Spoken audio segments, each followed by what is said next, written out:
I've been transmigrated into a novel, and the timing couldn't be more perfect. The original Sincere Sterling, a live-in son-in-law, was supposed to take a divorce agreement to his wife. At the moment of signing, he was meant to trick her while she wasn't looking, then wait out the mandatory 1-month cooling-off period, during which he'd be framed and tormented by his wife's childhood crush. The original guy had a mouth but never spoke up, hands but never fought back, and feet but never walked away. All he did was wear a miserable face, force a bitter smile, and take abuse, all while consoling himself with delusions. A total simp. But that's not me. The one thing I didn't expect was that after I transmigrated, my wife would be able to hear my thoughts. What contract is so urgent that I have to sign it right now? My wife, Victoria Blackwood, held her phone in one hand and impatiently took the pen with the other. She was busy messaging her childhood crush, Ethan Ashford. I had just arrived, right at the moment the original Sincere was about to have his wife sign the divorce papers, all because her precious Ethan was returning to the country. The original guy was magnanimously making way for him. I remember he lied to Victoria, telling her it was a property purchase agreement. The fabulously wealthy Victoria Blackwood didn't even bother to look, flipping straight to the last page to sign. But I wasn't going to do that. I've always believed in doing things openly and honestly. If you have a point, make it clearly. Settle your scores and air your grievances. I'm all about keeping a clean slate. All right, you saw through me. I'm not that noble. The main reason is that this divorce agreement stipulated I leave with nothing. Why should I? I've been a live-in son-in-law for 3 years, working my fingers to the bone taking care of Victoria, and I haven't even touched her hand. Why should I leave empty-handed? The original Sincere played the part of a pure love idealist. But in reality, he was just a simp, willing to walk away without a penny and even pay his own way out. Not me. Everyone's youth is precious. Did you think I didn't want to touch Victoria? She was the one playing the untouchable ice queen, going on about being a germaphobe who couldn't stand being close to men. And for a woman like this, the original guy was planning to leave with nothing, not taking a single thing from the Blackwood family. Then what was the point of staying for the 30-day cooling-off period? He was just hoping against hope that Victoria would have a change of heart before the dream was over. What a phony. Victoria's attention was glued to her phone. She flipped to the last page of the agreement, ready to sign her name. I stepped forward, snatched the document, and with a few sharp rips, tore the leave with nothing divorce agreement to shreds. Seeing my inconsistent behavior, Victoria asked impatiently, "Sincere Sterling, what do you think you're doing?" I didn't hide it. This is a divorce agreement. I made some mistakes in the terms. I'll bring a new one later. Thank God I tore it up. A woman like Victoria Blackwood doesn't deserve me leaving with nothing. Without $100 million compensation, there's no way I'm making room for her childhood flame. What? Victoria was stunned. She froze. The mention of a divorce agreement had already surprised her, and she instinctively looked back at me. She saw my lips hadn't moved, yet she had clearly heard me say those 2 sentences. What the hell? Victoria even suspected she was hearing things. Tentatively, she asked, "Sincere, you want to divorce me? Why?" Since the cat was out of the bag, I didn't hide it either, feigning generosity. "Isn't your childhood sweetheart coming back? I'm giving you 2 a chance to be together openly. It'll save you, the great President Blackwood, from being plastered all over the news for having an affair. And it'll save me from having wasted 3 years. I want to slap her so hard. No, I can't let her off that easy. Is 100 million too little? Maybe 1 billion. Victoria finally understood. What she was hearing was my inner voice. $1 billion? He's got some nerve. You've really got a wild imagination. I never thought about divorce. Ethan and I are just friends. Don't overthink it. Don't bring up divorce again. Smack, I couldn't be bothered to waste words with Victoria.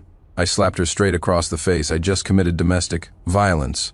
Are we getting a divorce or not? If we don't divorce now, the Blackwood family will go bankrupt, and I won't get a cent. No, I have to divorce Victoria today. Besides, I'm not taking the money just for myself. I'll need it to pay for the Blackwood family's funerals later. After my slap, Victoria was dumbfounded. I had been her lapdog for 3 years. How dare I hit her? Rage surged through her, and she wanted nothing more than to have my legs broken. But the next second, she heard my inner thoughts, and her anger instantly turned to terror. What? The Blackwood family is going bankrupt, and I'm going to pay for their funerals? Absolutely not. Victoria was the CEO of the Blackwood Group. The Blackwood family wasn't just her home, it was her life, her security, and the goal she had dedicated her life to. She could die, but the Blackwood family could not go bankrupt. For the family, she could give up love, she could sacrifice her marriage. In the end, Victoria didn't agree to the divorce. I don't know what she was thinking, and I couldn't be bothered to guess. Wouldn't it be better to divorce me and then be with Ethan Ashford legitimately? She tore up the new agreement I brought out, darted into the bedroom, and locked the door, leaving me with only one sentence: "You can beat me to death, but I will not divorce you." I was speechless. "You've already locked the door. How am I supposed to beat you to death? Something is wrong with this house. No, this has never been my home. My home is in the countryside. I need to get out of here, fast. If I don't leave now, Victoria's precious crush will be moving in. I'm not running away, I just find the thought of seeing that two-faced schemer disgusting. Hitting him would just dirty my hands." Back in my room, I packed my things overnight. 2 large suitcases held the empire I had built over the last 3 years, including the gifts Victoria bought me to maintain the Blackwood family's image. The original Sincere was too proud to take anything, but I would. Why turn your nose up at money? Unlike the original Sincere who snuck away, I immediately posted on social media after getting in my car. The picture was of the words "divorce agreement" in bold, with the caption, "I, Sincere Sterling, have agreed to a divorce with Ms. Victoria Blackwood, who remains a virgin." As for whether the Blackwood family's reputation and the Blackwood Group's stock would plummet, what did that have to do with me? I was just the live-in son-in-law, a useless, spineless one at that. After posting, I turned off my phone, slammed my foot on the gas, and left Victoria's villa. I left Oceancrest and returned to my own home in the countryside. My parents were deceased, and I had no siblings, which was one of the conditions for the Blackwoods choosing me. It was a small 2-story house that I'd been paying a village auntie to look after. It was clean and ready to live in. Sleeping in my own real home, I finally had a peaceful night's sleep until dawn. No waking up early to make Victoria breakfast, no watching her moods, no helping her put on her shoes or carrying her bag. Thinking about it brings tears to my eyes. Original Sincere, how could you live such a pathetic life? Victoria woke up in the morning. Her phone had died during a video call with her best friend. She found a charger, and as soon as it turned on, she felt her world collapse. 99 plus missed calls and messages, all from her parents, her sister, and a few friends. Her parents and sister were traveling abroad. Had something happened? She remembered what Sincere had said about the Blackwood family going bankrupt and quickly called her father, Arthur. The moment the call connected, Arthur Blackwood's furious roar came through. "You wretched girl, you get in touch with Sincere right now and have him delete that post in the background." She could hear her mother, Eleanor, sobbing. "Delete it? Why? Let everyone see what kind of person Victoria Blackwood is. I'm disowning her." Victoria was bewildered. She knew her mother adored Sincere, but not to the point of cutting ties with her. Sincere must have said something to them. She quickly hung up and opened Sincere's social media feed. One look and her mind went blank. Her phone slipped from her hand and fell to the floor. The words "remains a virgin" seemed to morph into 4 giant hands, slapping her viciously across the face, making her cheeks burn red. Some things can be done but not said, especially not when announced to the world by your own husband in such a manner. What would people think? That her husband was impotent, that she was frigid, that she didn't respect her husband, or that she had bullied her live-in husband, Sincere, for the sake of her own love affair. For the first time in 3 years, Victoria stormed into my room.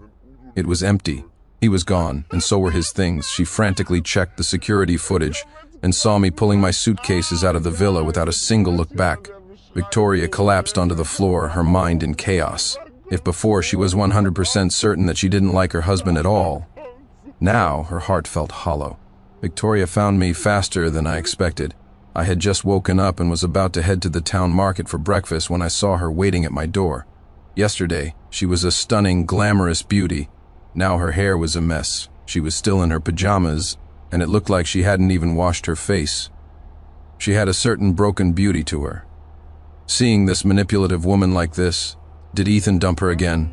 Tisk tisk, Victoria is a simp too. A tragic pair, her and the old me. Victoria rolled her eyes, exasperated. "Hubby, can I come in?" This time it was my turn to be dumbfounded. I felt like I'd been struck by lightning. "Hubby?" She hasn't called me hubby once in 3 years, this witch suddenly calling me hubby. Why do I feel the urge to slap her again? She's like a wolf visiting a sheep. She's definitely up to no good. I need to be on my guard. I ended up letting Victoria in. Villagers were already starting to gather outside to watch the show. Let's talk. Besides the divorce agreement, there's nothing else for us to discuss. If you don't sign, I might really resort to domestic violence. Or maybe I'll just cheat on you. How about that? Are you worried about the money I'm asking for? Fine, you can decide how much to give. As soon as I said it, I regretted it. Damn it, how could I let her decide? What if she doesn't give me a dime? I can't actually beat her up or cheat on her. I can't be like those other newly divorced guys who go to the Velvet Lounge and hire 10 models for the night. Ugh, it's all because my principles are too strong. I can't even be a proper scumbag. Victoria lowered her head, silent for a moment. When she looked up, her attitude was incredibly sincere. Hubby, I never wanted a divorce. I sneered. Of course you don't. You want to keep the flag flying at home while the banners are waving outside. That user. Victoria was exasperated. I won't cheat on you. I shot back with contempt. But you'll have an emotional affair, won't you? That two-faced phony. Victoria raised 3 fingers and swore, I will not cheat on you, physically or emotionally. It dawned on me. So the witch wants to placate me for now, and then divorce me in a year or 2, or maybe even a few months. That schemer. Victoria opened her mouth but couldn't speak, her heart turning to ash. A while ago that would have been her plan, but now she found her heart had changed. Ethan seemed like a distant, unattainable dream to be admired from afar but never touched. In contrast, Sincere, who had been by her side for 3 years, felt much more real. Victoria didn't give up. She decided to play the emotional card. Mom fainted when she saw your post. She still hasn't woken up.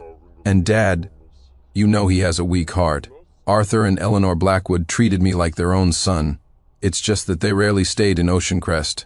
Ever since Victoria took over the company, the old couple had been traveling the world. But they often called and messaged the original Sincere, showing their concern. Eleanor once even got a drunk Victoria and threw her into the original Sincere's bed. Another time she used an aphrodisiac incense on Victoria. Unfortunately, the original Sincere insisted on his pure love, disdaining such methods, which left Eleanor both angry and heartbroken, wishing she could just force-feed them both an aphrodisiac. Because of Arthur and Eleanor's involvement, Victoria and I temporarily paused the divorce proceedings. The truth was, they were the kindest people to me in this world. As an orphan, I cherished that bit of familial affection. I deleted the social media posts but refused Victoria's suggestion to post another message explaining the situation. As I was seeing Victoria out, I couldn't help but let my mind wander. If I'd known divorcing was this much trouble, I should have just tricked her into signing the agreement last night and flown straight out of the country. I wonder if I could still meet my own white moonlight if I arrived abroad a month early. It's a shame I don't have my senior's contact information right now. Oh well. I'll get my passport sorted first and fly over to find her in a few days. In the book, after the divorce, the original Sincere went abroad and happened to meet his university senior, Vivian Whitfield.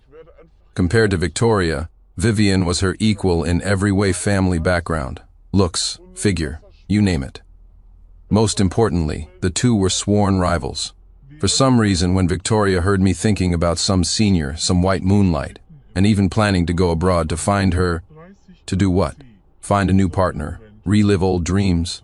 Instantly, her heart was filled with jealousy, anger, sorrow, and despair. The thought of Sincere marrying another woman at the altar. Wait, Sincere's senior was Vivian Whitfield. She was her senior too. They graduated from the same university. So that's it, Sincere Sterling.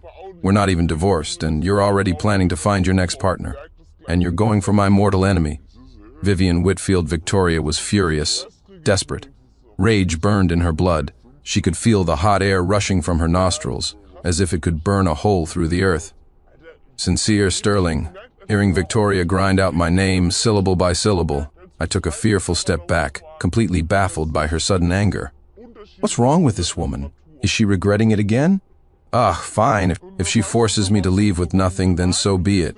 I just won't bother collecting her body when she gets herself killed. Victoria's towering rage was extinguished in an instant. She wasn't stupid. She had already guessed that I could foresee the future.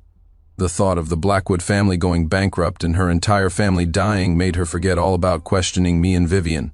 She had only one thought in her mind. Right now, it seemed the only way to save her family was through Sincere's inner thoughts. Therefore, she absolutely could not get a divorce. Having made her decision, Victoria's business instincts took over. She began to tally her bargaining chips. Money? Sincere seemed to want it, yet he was also willing to leave with nothing. That was an unreliable lever. Family affection? Sincere was an orphan and craved it, but just now he was already planning his escape, complete with a new marriage and love life. Victoria covered her face, overcome with shame. For the past 3 years she had been a completely unqualified wife. Now it seemed the only chip she had left was the one Sincere seemed to care about most, her virginity. Victoria, what are you thinking? Are you leaving or not? Victoria snapped back to reality. I'm not leaving, we're not divorced yet. Your home is my home. Can't I stay in my own home? She planned to stick to my side 24/7 to prevent me from sneaking abroad, and I found myself unable to get rid of this clingy pest. Over the next few days, Victoria was like a different person. She worked remotely from my house during the day, and even tried to sneak into my room at night. She was constantly clinging to me, which left me both bewildered and terrified. What evil plan was she hatching now? She was also constantly, subtly asking about my senior, Vivian, a topic I naturally refused to discuss. On top of that, she started discussing company business with me, which made me even more certain she was up to no good. When I married into the family 3 years ago, Victoria had laid down 3 rules. We would not talk about love, we would not talk about the company, and we would not talk about having children. Victoria, what on earth are you up to? One day, I finally couldn't stand her affectionate act anymore. Just now, she had insisted on sitting with me on the sofa to watch a movie and even tried to clean my ears. For crying out loud, aren't you a germaphobe? Victoria, you're not trying to sweet-talk me into donating a kidney or a heart for your precious Ethan, are you? These organs are the only valuable things I have. Looks like I have to escape tonight. Victoria sighed. For the past few days she had been trying her best to be a proper wife, doing laundry, cooking, keeping me company, and even preparing to sleep with me. But it was like casting pearls before swine. It seemed she had to resort to her ultimate weapon, calling Mom for help. You're my husband. I will only ever be good to you, I swear. These past few days, Victoria had figured things out.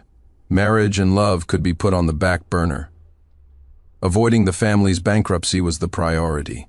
Without marriage and love, she might not die. But without the protection of the Blackwood family, not only would she die, but her entire family would die horribly. With her wits about her, Victoria played her trump card. Hubby, Mom, Dad, and my little sister are coming back from abroad today. Let's go to the family estate. At the mention of Arthur and Eleanor, I always softened. A kind person can never refuse those who are genuinely good to them. Fine, I'll meet them and make things clear. I couldn't just run off without a word like the original Sincere. But as soon as we met, smack, smack, Victoria was slapped by both her parents. She covered her face with both hands, looking aggrieved. Eleanor barked, "Get on your knees." Victoria didn't dare refuse. "I'll kneel, Mom. I know I was wrong. I'm truly willing to be a real husband and wife with him now. Mom, where's the stuff you prepared for me? I can use it today." A mother knows her daughter best. Seeing that Victoria didn't seem to be lying, Eleanor's anger subsided a little. "But you still deserve a beating for only realizing it now." Smack, Victoria cried out. "Mom, why did you hit me again?" Just then Juliet, my little sister-in-law, ran over and pulled Eleanor back. "Mom, you're going too far." Eleanor awkwardly shook her hand. "Who told your sister to step into the house with her left foot first?" Seeing Victoria's aggrieved expression, I couldn't help but laugh.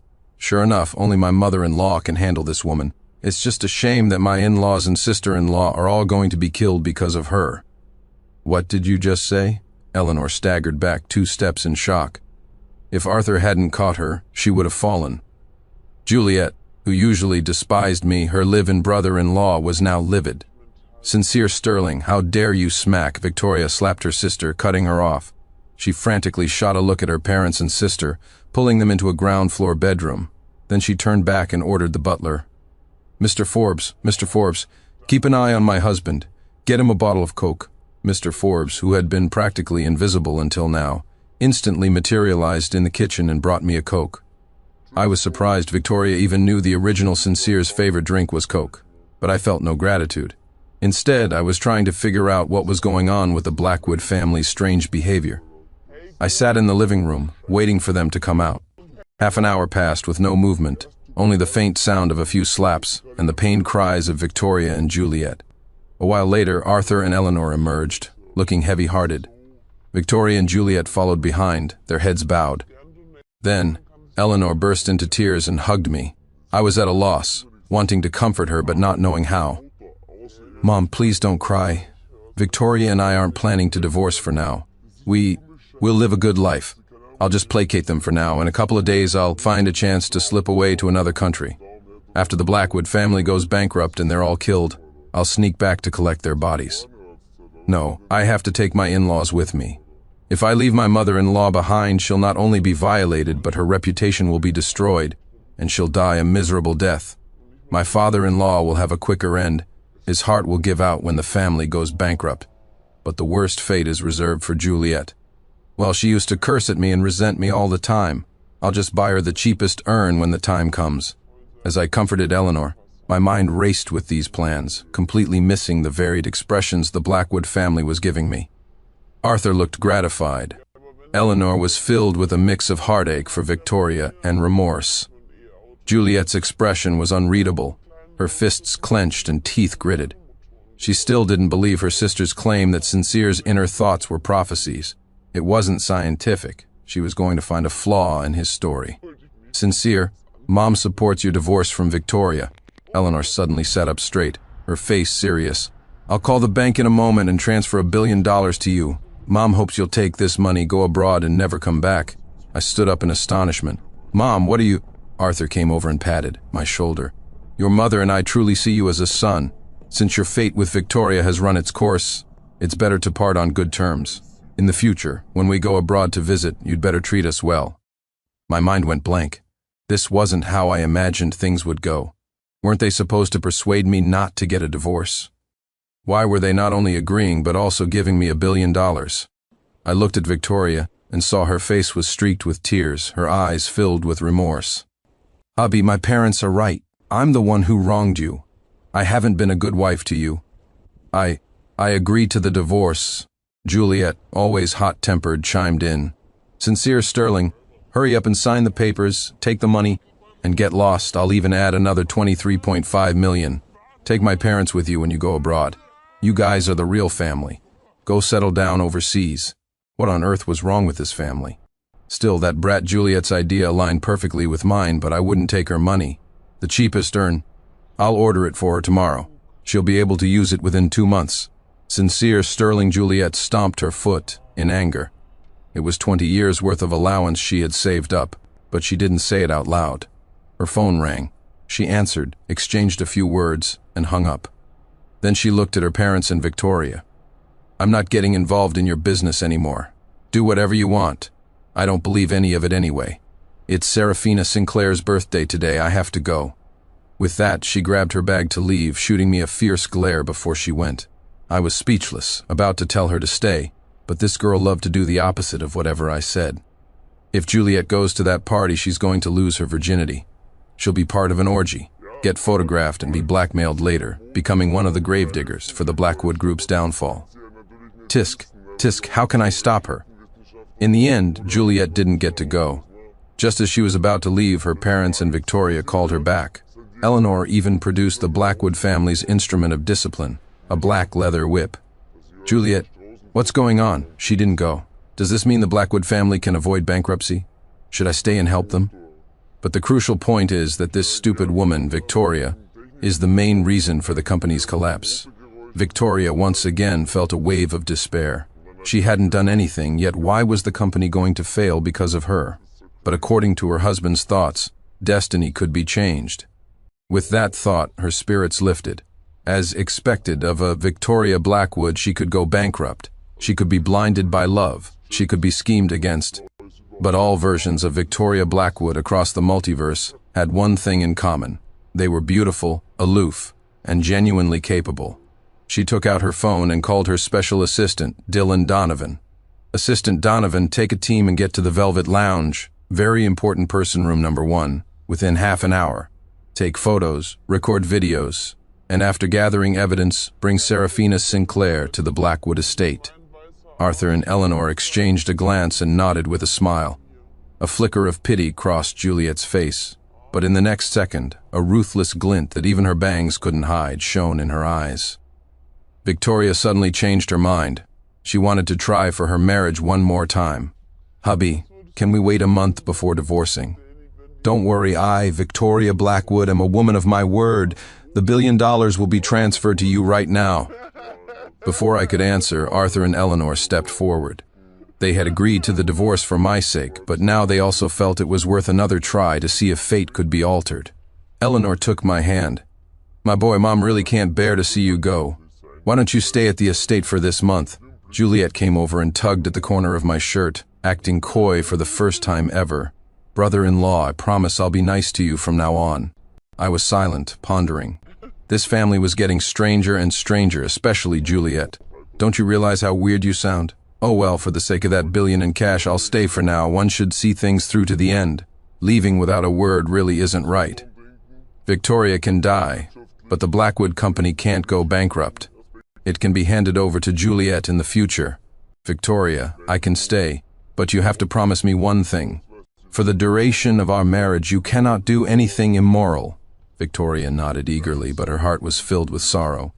"So, I'm destined to die, is that it? But I don't want to die. Ugh." Tomorrow, as soon as Ethan Ashford returns, the love-struck Victoria will reappear.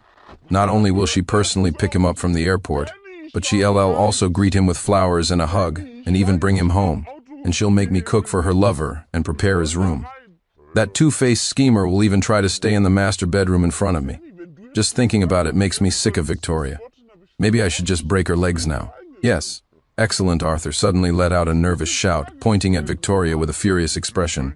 "Come to my study. We need to discuss some work matters." Eleanor silently picked up the small leather whip and looked at me with a kind expression. "My dear son-in-law, your parents and Victoria have some company business to discuss. Have another Coke." Victoria's face was ashen. She pleaded. That's not true. I haven't agreed yet." Before she could finish, she collapsed to the floor in defeat. Juliet clenched her fists, her aura as fierce as a tiger descending a mountain. She sneered, "Sis, I need to talk to you too." Watching the family disappear into the room again, and soon hearing Victoria's piercing screams from within, I couldn't help but feel that something was off. This was too abnormal. "Mr. Forbes, don't you think they're acting a bit strange today?" Mr. Forbes, who had worked for the Blackwood family his entire life, replied with a benevolent smile. "Young master, I actually agree. For disobedient children, a tag team beating is the way to go. And a wife who won't listen isn't suited for pure love." I was rendered speechless. Half an hour later, Victoria was carried out, looking like she was on her last breath. Her face was unharmed, but she had changed her clothes. At the same time, her assistant, Dylan Donovan, entered with a group of people and a disheveled woman with a black silk gag in her mouth. I recognized her. I'd seen her a few times. It was Juliet's best friend, Serafina Sinclair. Upon entering, Dylan looked at Victoria in surprise. "President, your face looks a bit swollen." But he didn't dare ask, instead leaning in to whisper something in Victoria's ear. Victoria, who had seemed so weak just a moment ago, suddenly lunged like a hungry tiger, her icy gaze sweeping over Serafina. "You really don't know anything. Nod or shake your head." Serafina shook her head frantically. Victoria waved her hand. "Take her and all the evidence to the police station." Soon, Serafina was taken away.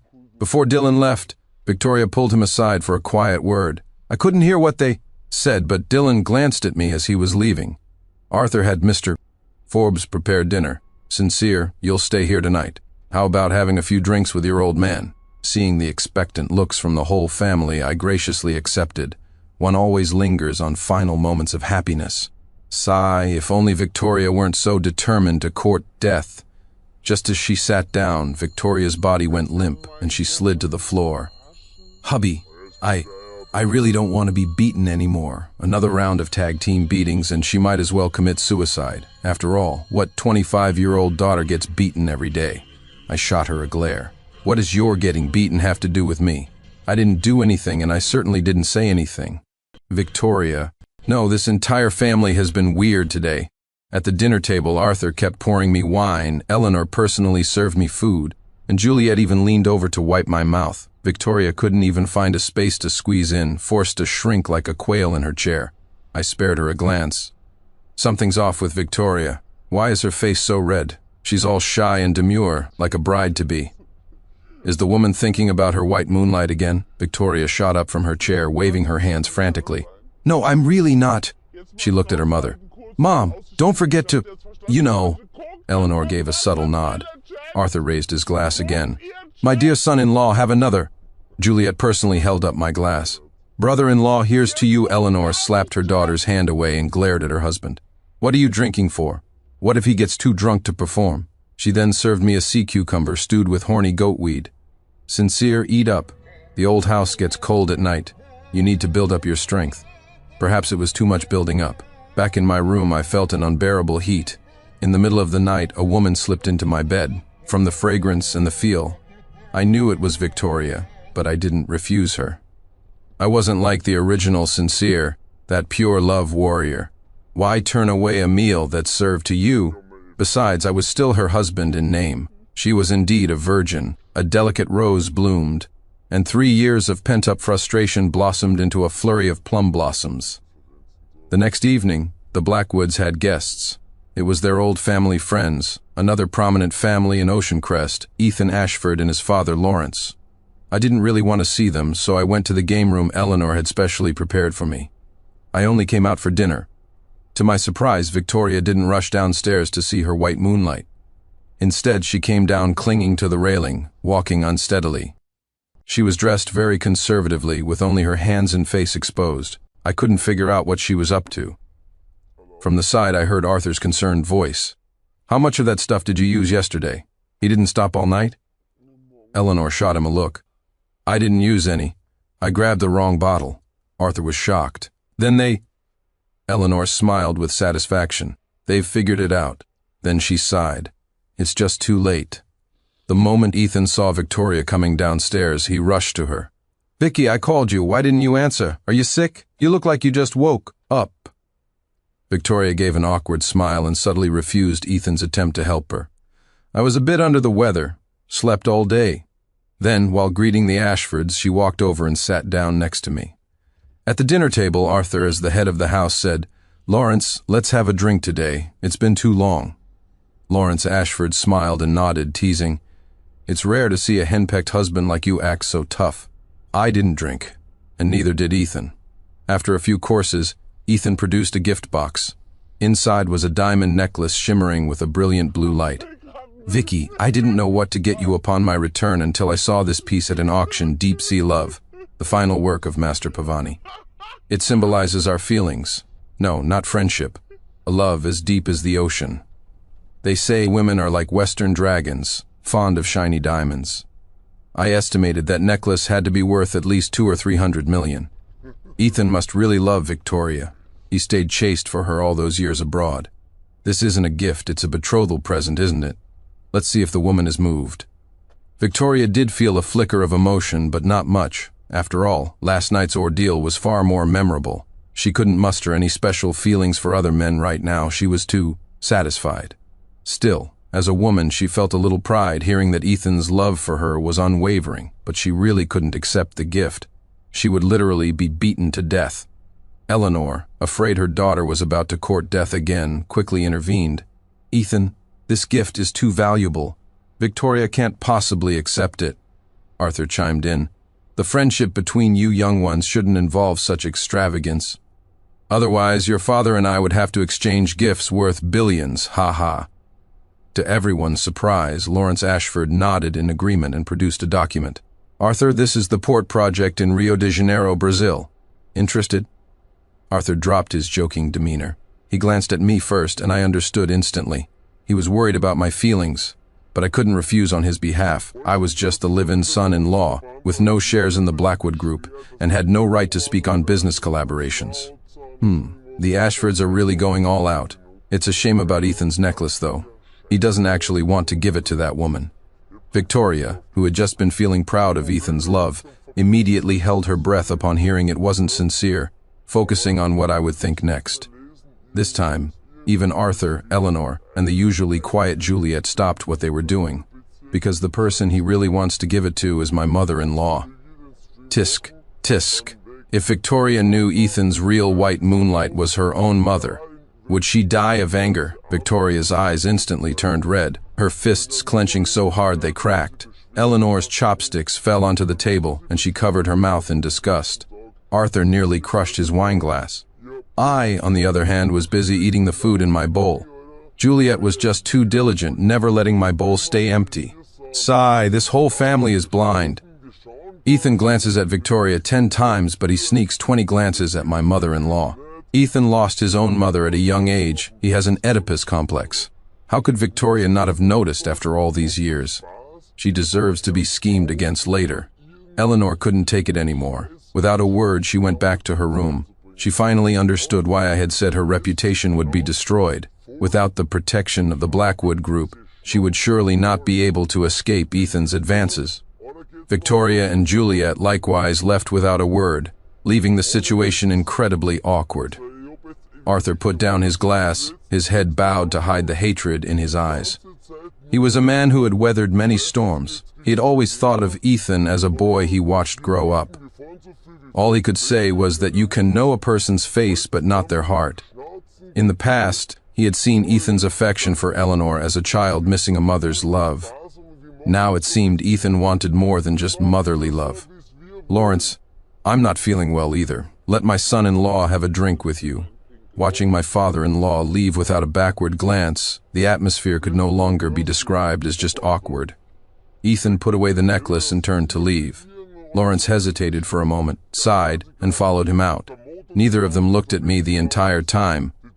I had inherited the original Sincere's spineless reputation. I deserved to be ignored. An hour later, Victoria, battered and bruised, was helped out by Eleanor and Juliet. It seemed they had really beaten her this time. Her clothes were torn to shreds. I couldn't help but think, that woman's life is miserable, beaten by her parents on the outside and by me on the inside. But she deserves it.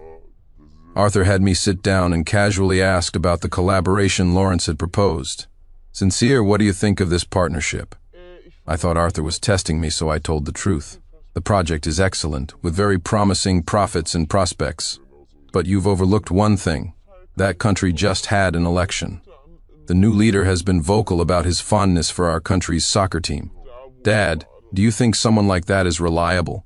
A new broom sweeps clean. His third act in office will be to target this very project.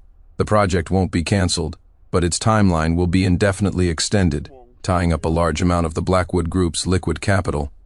Subsequently, the Ashfords will conspire with the Chengs, the Liangs, the Zhus, and some foreign consortium. But that's not even the deadliest part. I took a sip of tea and stopped thinking about it. I couldn't control these things. I couldn't help the Blackwood family avoid bankruptcy. Anyway, the $1 billion had already been transferred to my account yesterday, under the guise of a voluntary gift. Arthur, befitting his former status as a business titan, quickly found a way to break the deadlock. We need to find allies. Sincere, who do you think our Blackwood Group should partner with? I was stunned. Was this a question I needed to consider? Dad, you'd be better off asking Victoria. What do I know about business matters? Among the great families besides the Blackwoods, I only know that the Whitfield Group is reliable. How should I put this? Vivian Whitfield is my white moonlight. Should I advise my in-laws to use me to form a marriage alliance with the Whitfields? Dad, Victoria suddenly shouted, startling everyone. Arthur guiltily rubbed his nose and subconsciously said, I wouldn't. How could I do something like that? I was curious. Dad, what are you talking about? Eleanor glared at Arthur. Your father's lost his mind, don't mind him. Sincere, don't pay any mind to the Ashfords' provocations just now. With Mom and Dad around, Victoria won't dare to act recklessly. I nodded while my mind raced. Victoria seems to have changed. I guess it's because we're at the family estate, so she's reined in her feelings. Tomorrow, Ethan will go to her office, and that woman will appoint him to the important position of project department head. Isn't that just aiding the enemy? If you don't go bankrupt, who will? It's over. Victoria once again collapsed onto the sofa, staring blankly at the ceiling. She was truly scared. She felt that if she continued to stay by her husband's side, she would eventually be beaten to death by her parents. Smack this time. It wasn't Arthur or Eleanor. It was Juliet who slapped Victoria. Sis, you know what kind of person Ethan is. How could you still dare? Victoria was furious. That's the future. Ahem ahem. Arthur and Eleanor coughed loudly at the same time, cutting off the sisters' argument. They then rushed me. Sincere, you didn't sleep at all last night. Go back to your room and rest. I felt this family was getting stranger and stranger, with a sense of unreality. Oh well, I'm only here for a month. After I left, the family looked at each other. They now knew who the enemy was, but not their specific plans. The Blackwood family alone certainly couldn't fight against several other powerful families. They needed allies. The first consideration was a marriage alliance, but Victoria certainly couldn't get a divorce now. Juliet stepped forward. Mom, Dad, I agree to a marriage alliance. Arthur and Eleanor both disagreed, as did Victoria. Few marriage alliances between powerful families ended happily. They wouldn't push their family member into a pit of fire. Juliet stomped her foot in frustration. You're not really going to use my brother-in-law to form an alliance with the Whitfields, are you? Victoria clenched her fist, wanting to punch her sister. That's your brother-in-law. Your actual brother-in-law. We consummated our marriage last night. Eleanor couldn't be bothered with the sisters squabbling. Actually, Victoria, you don't know Sincere at all. There's no point in hiding it anymore. Sincere has another identity. In your generation's terms, he has another persona. It turned out that when Arthur and Eleanor chose Sincere as their live-in son-in-law, they weren't just looking at his family background and looks, but also his abilities. Weren't you always looking for the master hacker with the code name Rye? Rye is Sincere Sterling. What? Victoria was as shocked as when she first heard my inner thoughts. Then why didn't he say so? It dawned on her. No wonder her husband said he would coincidentally meet Vivian Whitfield as soon as he went abroad. There are no coincidences in this world. It's all calculated. The Whitfield group, like the Blackwood group, primarily dealt with internet products. Rye wasn't just some hacker. He had participated in major national projects. Rye's name was a resource. Resources meant business, and business was the lifeblood of a company. Arthur couldn't help but complain. There's one thing I strongly disagree with Sincere about. A man with abilities should show them off to a woman. Women are naturally drawn to strength, but he insisted on pursuing this pure love nonsense. Otherwise, he would have won over our daughter long ago. Eleanor and Juliet nodded in agreement. Victoria, standing to the side, also nodded. This time, she strongly agreed with her father. She was Victoria Blackwood after all. No version of Victoria Blackwood across the multiverse would fall in love with a simp. Much later, Victoria returned to the bedroom and snuggled into my arms. She asked softly, "Hubby, are you Rye?" I didn't deny it. Yes. It was wrong of me to hide it from you before. I wanted to take the pure love route. It's funny, right? It's not funny. Victoria caressed my face and sighed. It's my fault. I wasted so much time not communicating with you on a deeper level. I quickly cut her off. From now on, can we just communicate physically and not emotionally? I can't trust this woman's words. The one she truly loves is Ethan Ashford. If I open my heart to her, I'll only get crushed.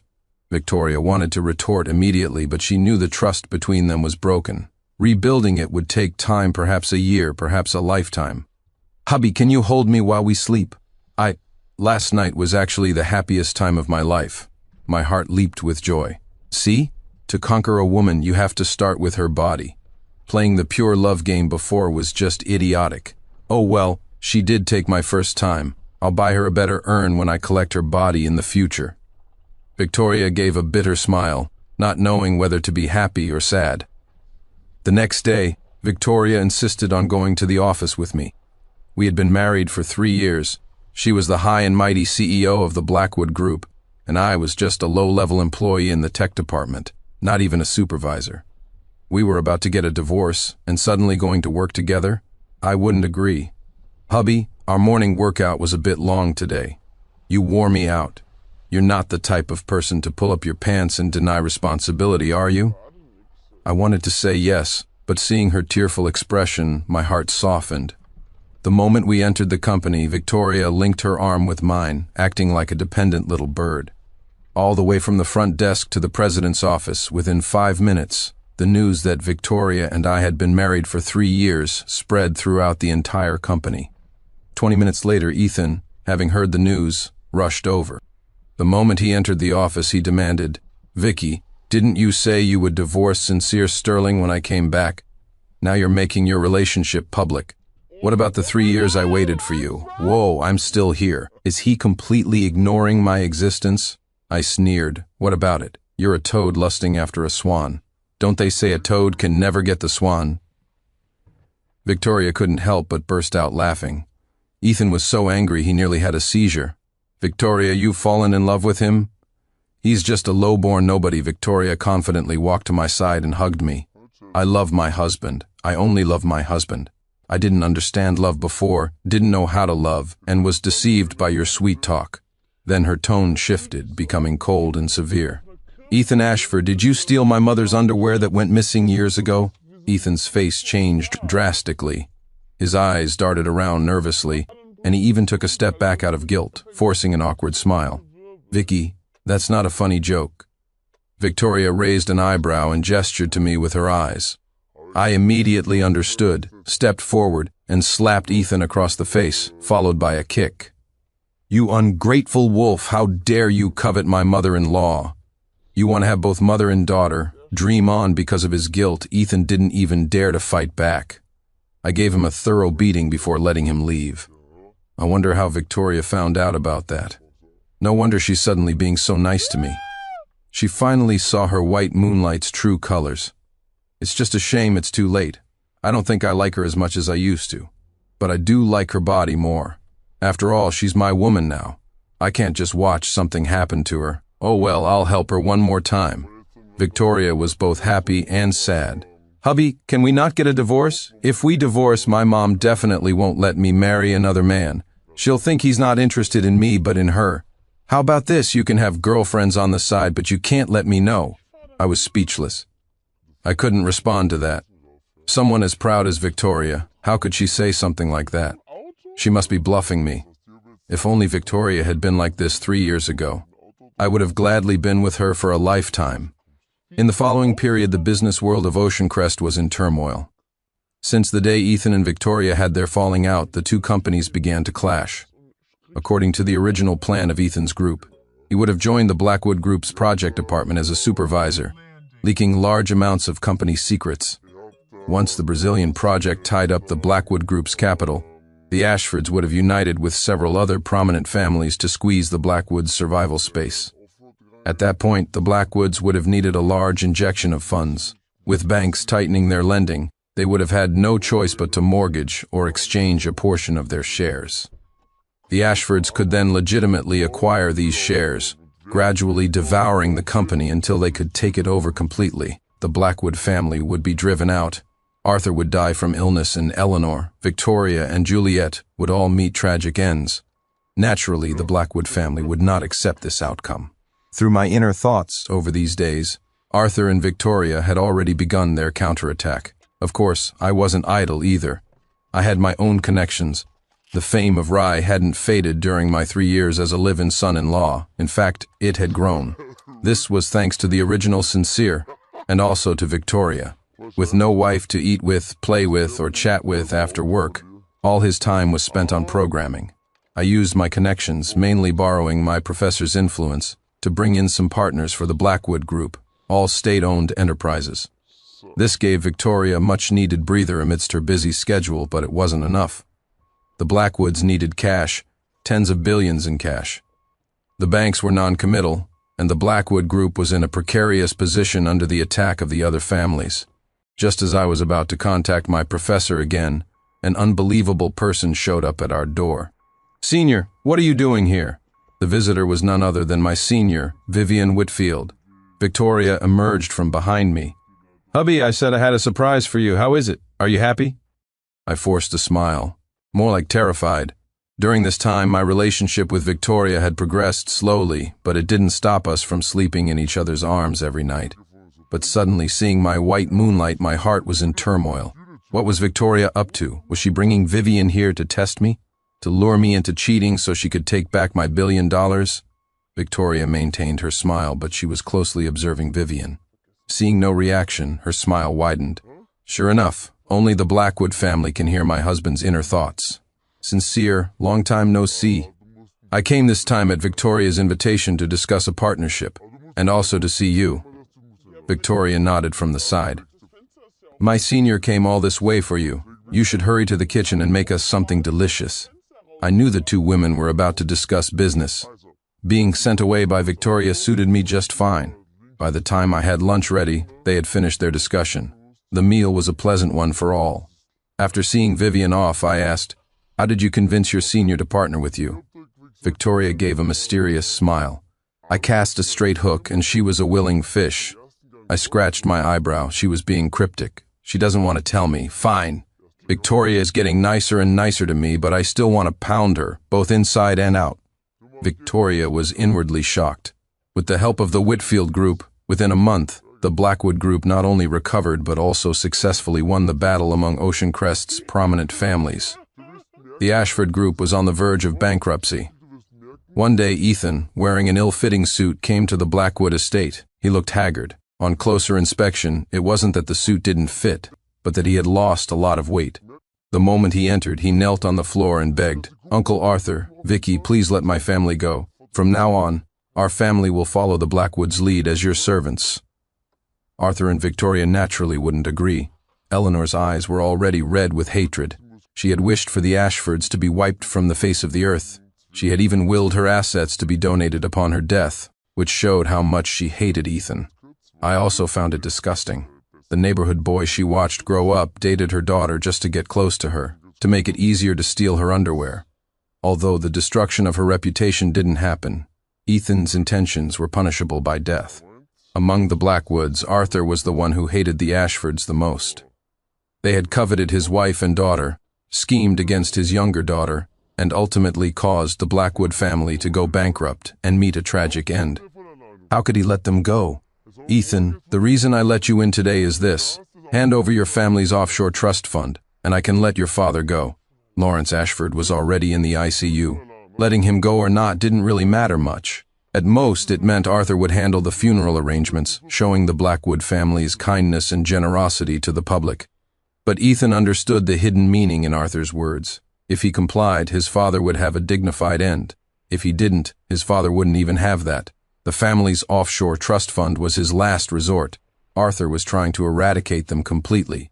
He could sneak abroad, but without the protection of the Ashford Group, he couldn't protect himself. "Uncle, I don't want to go to jail." Arthur nodded. "You won't." After Ethan left, Victoria and Juliet were furious. "Dad, how could you let Ethan go just for that money?" Arthur was composed. "I only said I wouldn't let him go to jail, and that I wouldn't lay a hand on him." He looked up at me. "But that doesn't mean my son-in-law will let him go." I understood. My father-in-law wanted me to take revenge personally. Financial crimes wouldn't land him in jail for long, but Ethan had returned to the country intending to cuckold me. The hatred of having one's wife stolen, and the insult to my most respected mother-in-law. As a man, if I swallowed this, I would never be at peace with myself for the rest of my life. Only a spineless loser like the original Sincere would run from everything. Victoria's performance today was good. I'll give her some extra time tonight. Victoria was happy and relieved. Finally, no more beatings. Mom's whip is excruciatingly painful, but hubby's whip is wonderfully satisfying. Just then, Eleanor came out of her room holding her nose. "Mr. Forbes, have the maids air out the rooms." Mr. Forbes, clearly used to his mistress's whimsical commands, instantly appeared and arranged the work. Suddenly, I remembered something. Right, Victoria has a junior from university at her company. According to the original plot, after the Blackwood family went bankrupt, this junior stayed by her side and even gave his life for her. I wonder... Ah, Victoria suddenly screamed, interrupting my thoughts. She then kissed me forcefully. After a long time, she finally let me go, my lips swollen from her suction. She pleaded, "Hubby, I will only love you for the rest of my life. If I ever cheat on you, you can let Mom and Dad beat me to death." I was completely bewildered by her series of bizarre actions. Given her track record, I can't trust Victoria's words. Victoria slumped to the floor, despairing, her mind reeling. What junior? I don't even know there's such a person in the company. Arthur and Eleanor exchanged a glance. Then, Arthur took a ring off his finger and handed it to me. Sincere, this is a group of people secretly maintained by the Blackwood Group. You can think of them as our personal enforcers. I'm handing them over to you now. In the future, you can deal with my daughter and that man as you see fit before she even has a chance to cheat. I knew of this group's existence. In the original plot, they were wiped out by the Ashfords and their allies. Now Arthur was willing to hand them over to me. Victoria quickly took the ring for me and put it on my finger herself, sighing in relief. "Hubby, now you can rest assured, right?" Eleanor comforted me. "Mom and Dad can help you keep an eye on your wife, but as a man, you have to be assertive. Don't go back to that pure love nonsense." Juliet encouraged me from the side, "Brother-in-law, make my sister give you lots of children, at least a whole soccer team. Then we'll see if she has the time or energy to cheat." I was speechless. Victoria was speechless too. But Arthur and Eleanor said in unison, "An excellent idea." Epilogue. Just as I suspected, all coincidences in the world are man-made. Vivian Whitfield had actually been paying attention to Sincere Sterling for a long time. In university, she was interested in this junior who was so focused on his studies. It was a pity he married into the Blackwood family after graduation.